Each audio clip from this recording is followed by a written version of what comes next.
À l'écoute des RFI, il est 16h à Dakar, 18h à Paris, midi à New York. Le journal en français facile. Adrien Delgrange. Bonjour à toutes et à tous. France-Sénégal au mondial de football, c'est l'une des affiches du jour. Début du match dans 3 heures. Reportage dans un instant auprès des supporters sénégalais de Paris. Dans ce journal aussi, Antonio Guterres, le chef de l'ONU, est arrivé en Haïti. Le G7 est également à la une. 7 grandes puissances mondiales unies pour faire pression sur la Russie. La Suède, qui par ailleurs adopte une ligne plus stricte, plus dure pour accueillir les étrangers. Et puis enfin, nous refermerons ce journal à Paris, dans une grotte éphémère, une œuvre d'art de JR à visiter jusqu'au 28 juin prochain. Soyez les bienvenus. La Coupe du Monde de football, parmi les différents matchs à venir, le tenant du titre, l'Argentine rencontre l'Algérie cette nuit, 3h du matin, heure de Paris. L'Irak affronte la Norvège à minuit. Et puis nous nous intéressons à un certain France-Sénégal. Les deux équipes se retrouvent dans une poignée d'heures, dans le stade d'ailleurs où se jouera la finale du mondial, le MetLife Stadium de New York. 82 000 spectateurs attendus.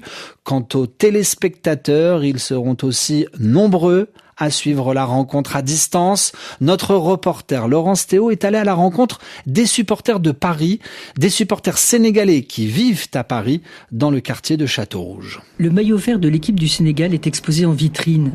À l'intérieur de la boutique, Ousmane nous accueille avec un visage rayonnant. Il soutient les Lions de la Teranga.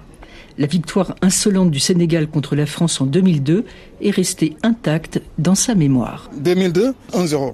Donc ici, aux États-Unis, le match ça va être 2-1. 2 pour le Sénégal, 1 pour France. Et pour le supporter, la sélection sénégalaise d'aujourd'hui a de sérieux atouts. Surtout les petits, la Pape Gueye, il va gérer les matchs. Ça c'est sûr, il va gérer les matchs. Ousmane est d'abord sénégalais, mais quel que soit le score, il fera la fête. Dans un bar, avec des bissap, des zembres, ça sera avec les poulets, avec les tchèps, poulets comme les Français.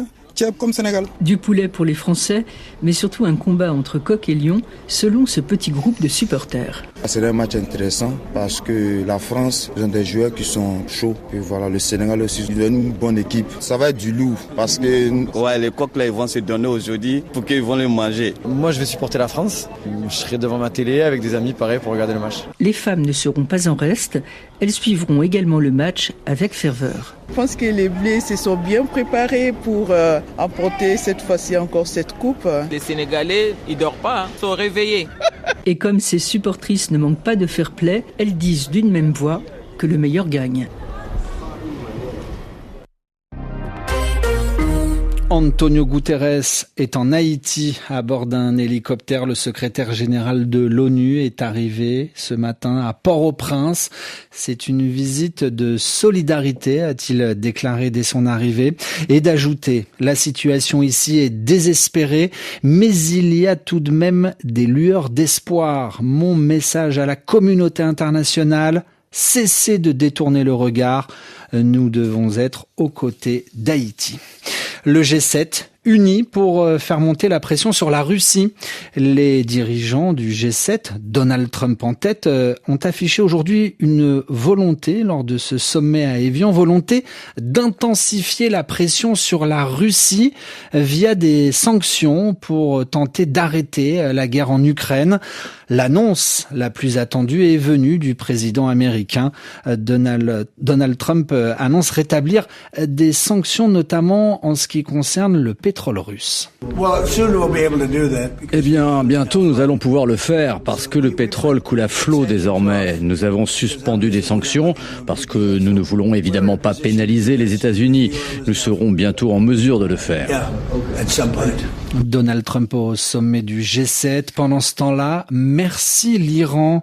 Les mots viennent du chef du Hezbollah, Naïm Qassem, remercie le régime iranien d'avoir permis, dit-il, de mettre fin à l'agression israélo-américaine au Liban, et ce au lendemain de l'annonce de cet accord qui n'est toujours pas signé entre Téhéran et Washington, accord qui englobe le Liban. Alors malgré l'annonce d'un accord, des frappes israéliennes ont tué au moins moins 4 personnes aujourd'hui dans le sud du Liban, dans les localités de Maïfadoun et de Choukine. C'est ce que rapporte un média d'État libanais.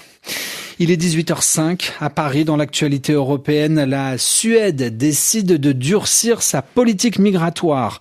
Le Parlement suédois, dominé par l'extrême droite, vient d'adopter 2 lois pour faciliter l'expulsion des migrants. Une loi basée sur leur comportement, l'autre sur la délation, le fait de dénoncer des personnes, des lois dénoncées par les organisations de défense des droits humains. Muriel Paradon. En Suède, on l'appelle la loi des mouchards. Désormais, les fonctionnaires de plusieurs services publics seront tenus de signaler à la police et à l'agence de l'immigration les étrangers sans papier. Il y a certaines exemptions, comme les services de santé, mais le système est pernicieux et dangereux, selon Louise Bonneau, chargée de plaidoyer à Picoum, une organisation de défense des sans-papiers. Par exemple, si une femme va accoucher d'un enfant, les sages-femmes vont devoir transmettre les informations relatives, comme tout enfant, un nouveau-né à l'agence fiscale suédoise afin que l'enfant soit enregistré. Donc la sage-femme n'aura pas normalement ce devoir de signalement. Par contre, l'agence fiscale est tenue de signaler un parent ou un enfant qui est sans papier.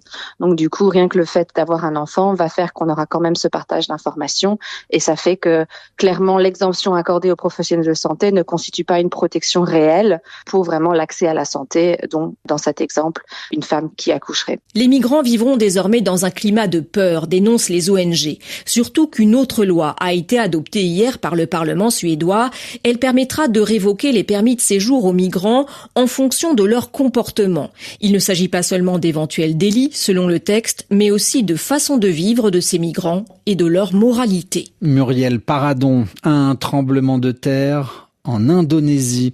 Un séisme de magnitude 6,7 vient de frapper le centre de l'Indonésie, faisant au moins 1 mort et plus d'10 de blessés, selon les autorités.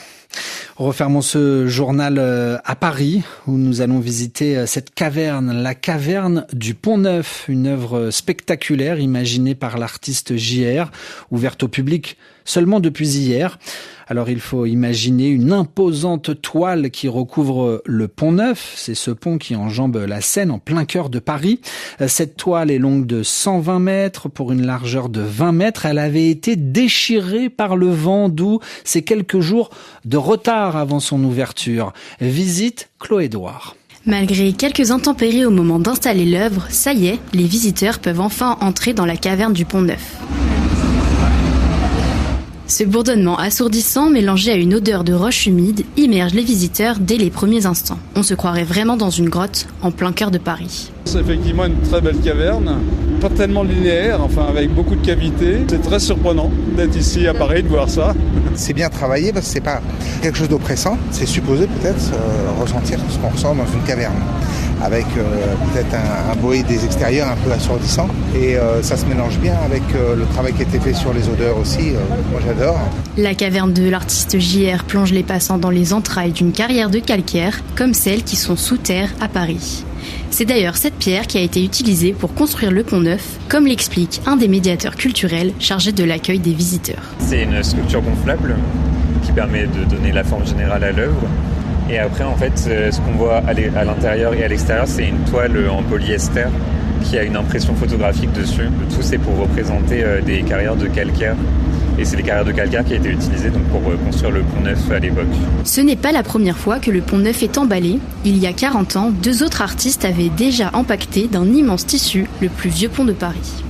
Reportage de Chloé Edouard, on reste à Paris pour vous parler de la vasque olympique. Cette star des Jeux Olympiques de Paris 2024 s'apprête à revenir au jardin des Tuileries, au sol ou en l'air selon les horaires. Elle est à voir à partir du 21 juin prochain. C'est la 2e fois depuis la fin des JO que la vasque fait son retour à Paris, où elle doit revenir chaque été jusqu'aux prochains Jeux Olympiques de Los Angeles en 2028.